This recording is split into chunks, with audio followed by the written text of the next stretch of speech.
Welcome to this edition of In Our Community. I'm your host, Tasha Lane, and today in our studio we continue our conversation with Dr. Rebecca Field about her book on human greatness, 21 Compelling Stories to Open Your Heart.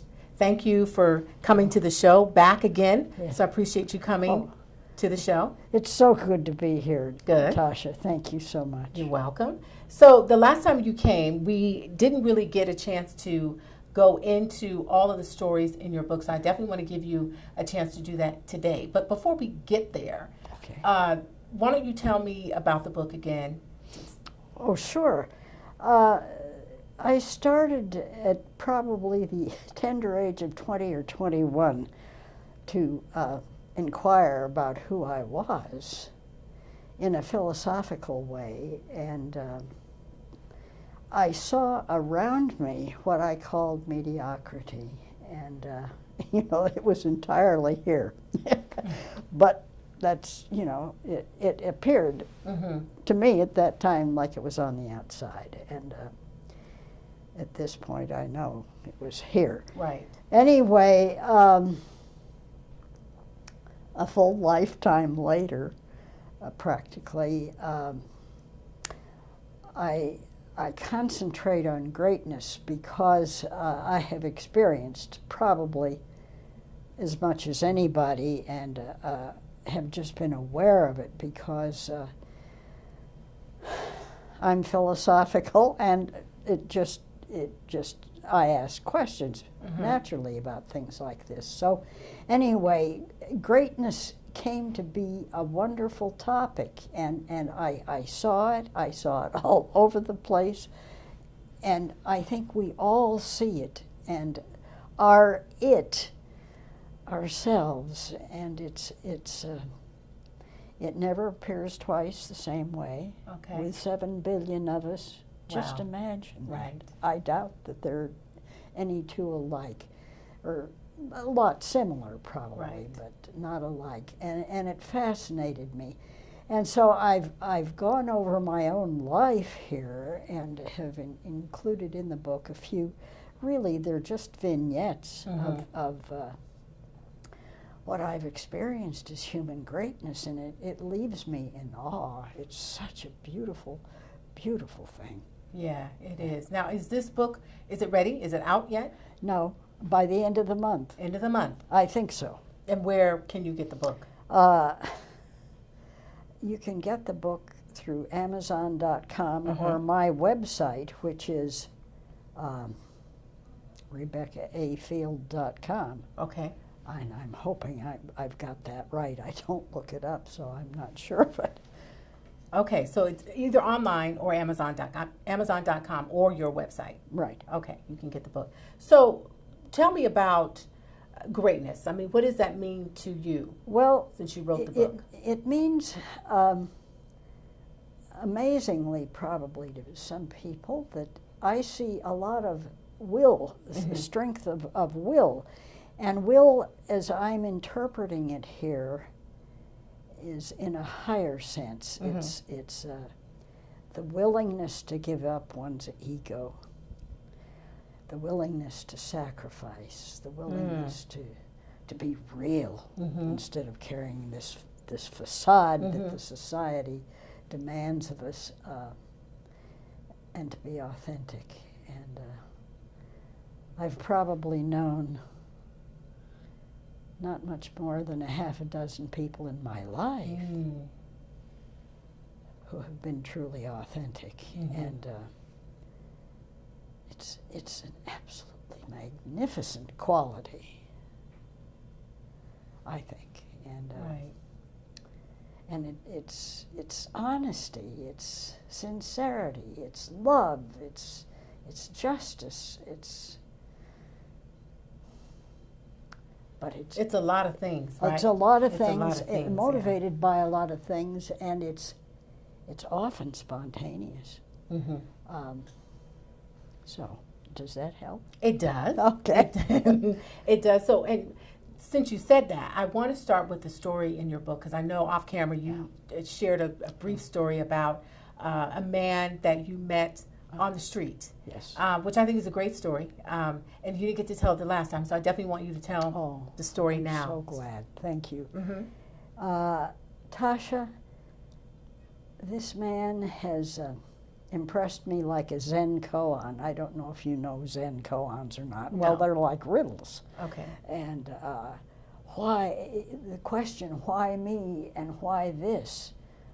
And it was a simple, very short experience, 3 minutes at the most. Mm-hmm. And the core of it was a matter of a few seconds. Where were you? I was on the street near my home. I was walking to a coffee shop to have coffee with Mm-hmm. a friend. Just that simple.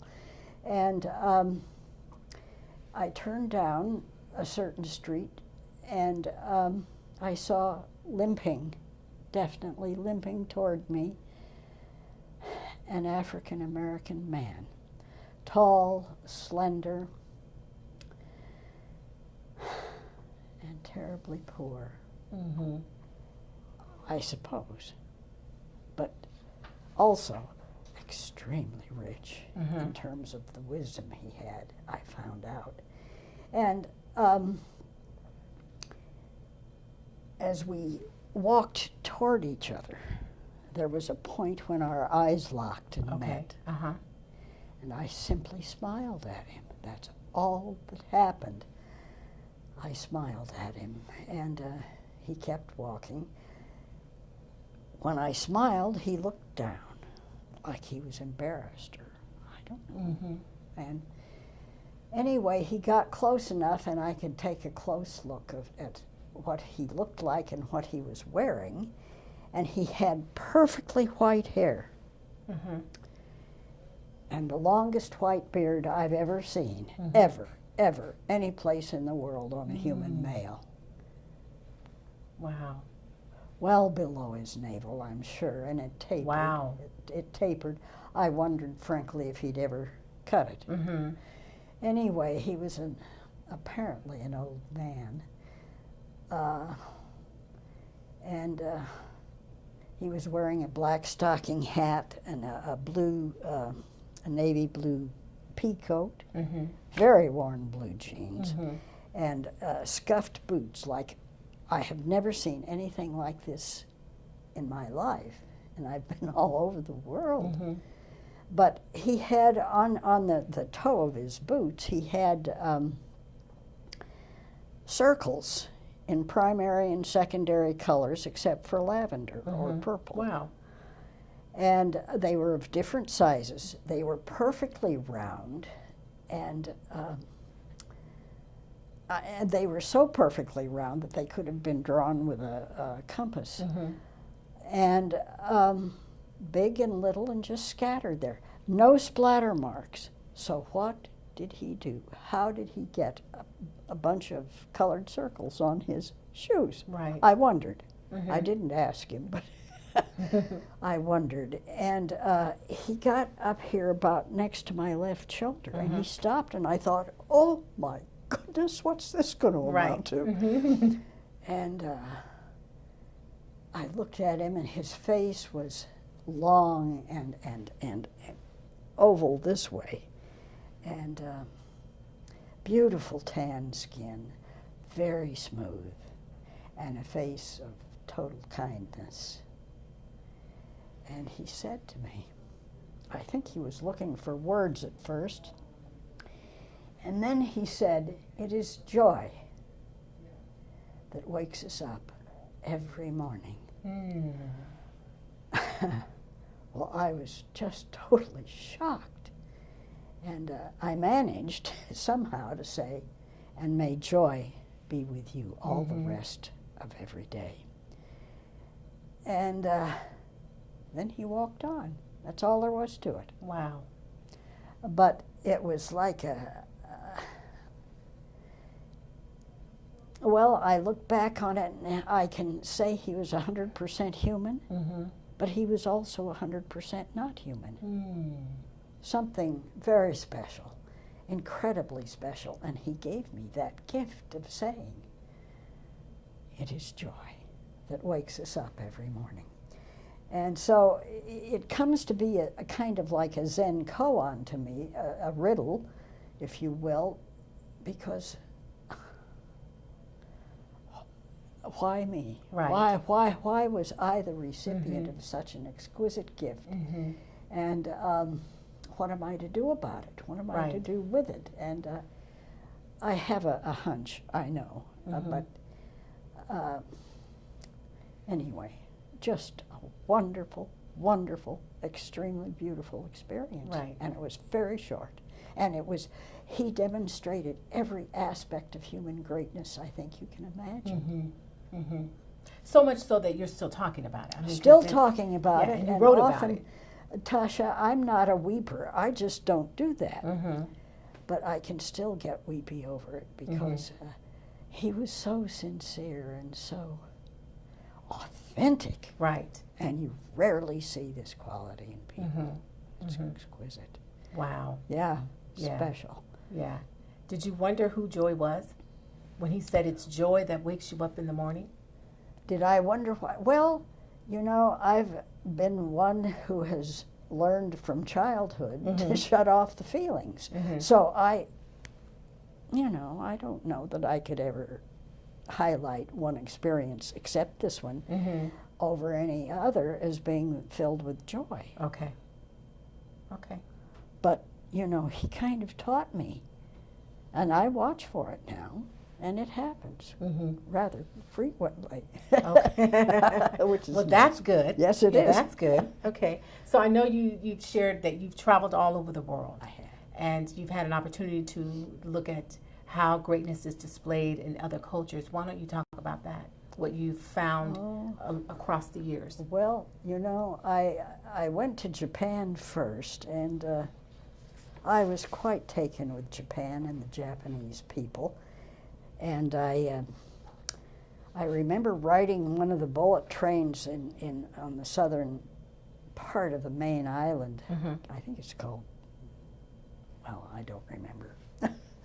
Anyway, I saw a young woman come out of a house, a farmhouse, and she was carrying a baby on her back, and she was bringing lunch to her husband, who was standing in a rice paddy. And I don't know, somehow in that moment, and I was riding backwards, so everything happened very fast.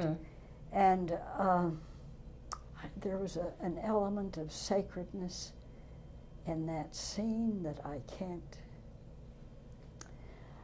can't deny. It was so special. The thoughtfulness, I put myself in their shoes, I guess, and saw the thoughtfulness and the kindness and the universality of what it was. So that's just one. Another vignette. Right, another vignette. Yeah. Now you have talked to me about, and this is a story that I want you to share again, because you talked about, and you wrote it in the book, about a woman in Africa who witnessed the murder of her husband and her son. Yes. And I want you to share that again for a very specific reason. But I'll go ahead and let you you talk about that. Well, the story is written about by Andrew Harvey in his book, The Hope. And it's very beautifully written, and I must thank Hay House for letting me put it in my book. But this woman was forced by a white South African to witness his murder of her husband and her son. And he burned them alive. And her husband said just before he died, he said, "Forgive them, forgive him. He doesn't know what he's doing." So anyway, there was a meeting. The South African legal system is a bit different from ours. They have what they call a commission. And this commission brings the main participants in the crime back and asks, basically, is there anything you want to say? Is there anything we can do for you? And then the judge gives the sentence. There is no jury in that system. So anyway, this old lady, nameless African lady,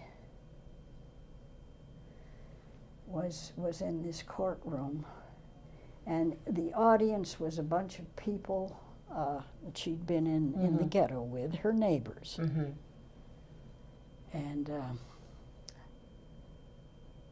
this must have happened probably either during apartheid or right after. I don't know. Not terribly long ago, but long enough. And so the commissioner said, is there anything that you want us to do? Is there anything you want to say? And she said, yes. I have 3 requests. I would like to be taken to the place where Mr. Vanderbroek, being male and white, had a name. She had none in the story. Woman and black. And she said, I'd like to be taken to the place where my husband and son were murdered so I can get the dust off the leaves and give them a proper burial. And the second thing I would request is that that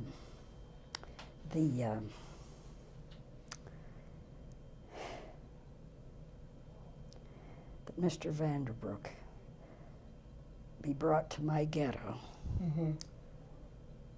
2 days every month so I can treat him like my son, and he will know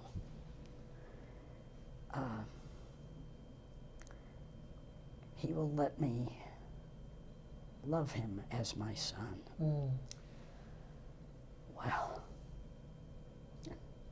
how is that for forgiveness? Right. Yeah. Right. And then she said the last one is, I want to be taken to the other side of the courtroom if the commission or commissioner would help me over there.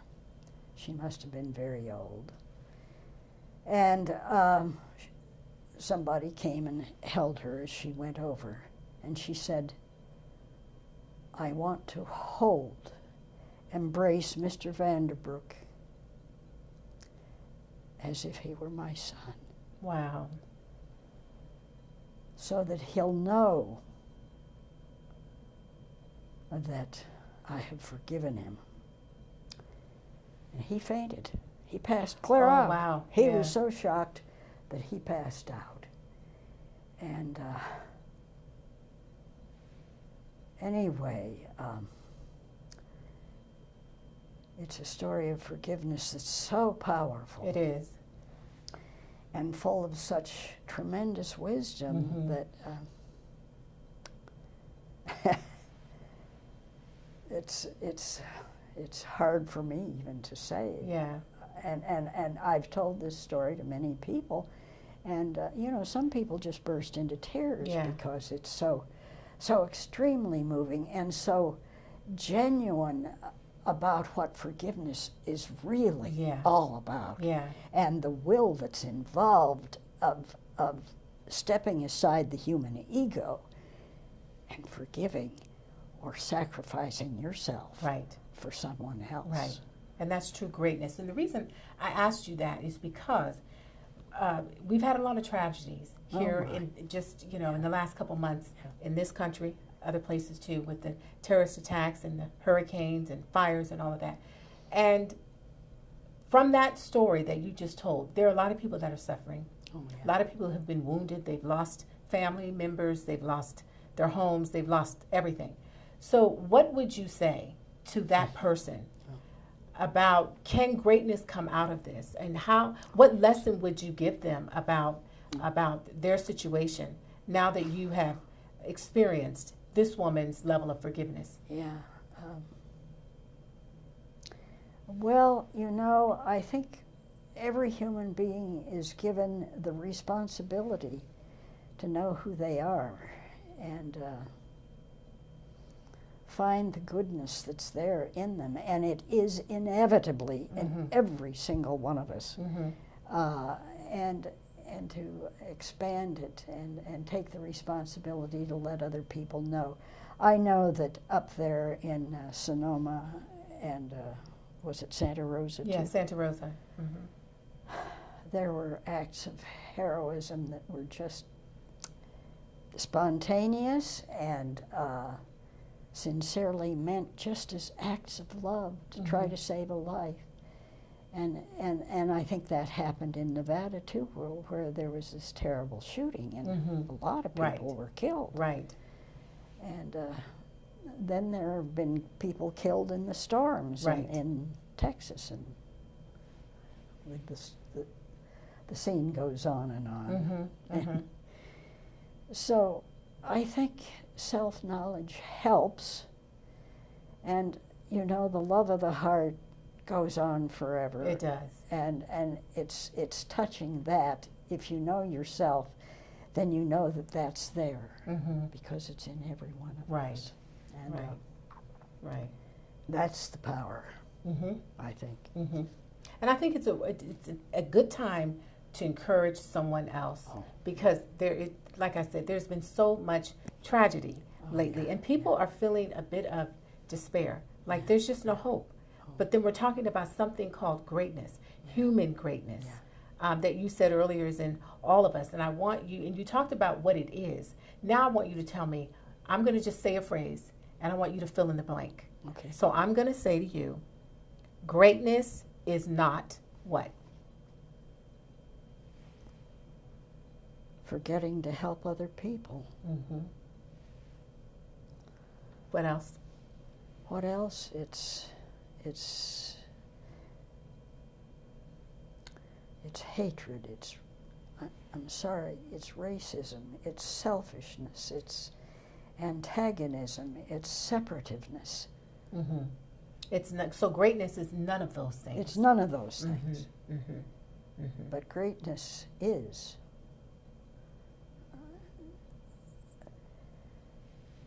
A display of love, an expression of love that's just as genuine as it can be. I mean, people do it all the time, and it's so beautiful to see it. And if we can just stop the camera long enough to notice it, it's terribly special. Yeah. And It's, you know, when I think about greatness, it's hard for me to think about that word without thinking about God and the greatness of God. Well, He embodies that whole word. He is greatness. that's right. So, you know, when you think about, it's such a heavy word. It's such a big word. Yeah. It's so vast. It's so mighty. It's so big that, you know, it's not one person can contain it all. No. It's a big. That's why all of us are given the ability to express it. There you go. Very good. That's a wonderful point. Yes. Thank you. Right. Well, I think he's the only one that could, God himself is Yeah. the greatness of him. Yeah. He's the only one that could, to embody all of it. But it's in every one of us. So when you wrote this book and all of these stories, is there a common thread that you saw running between all these people, all these different people, their personalities? No. I've just been fortunate enough to run into these, just bump into these experiences that just were louder than words and so memorable. So,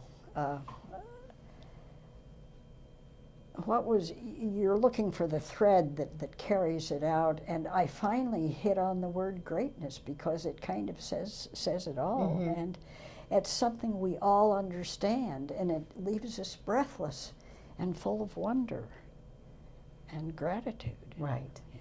Right. Greatness, gratitude. I can definitely see how those two go hand in hand. Yeah. And you talk about greatness being a quality of the soul. Oh, definitely.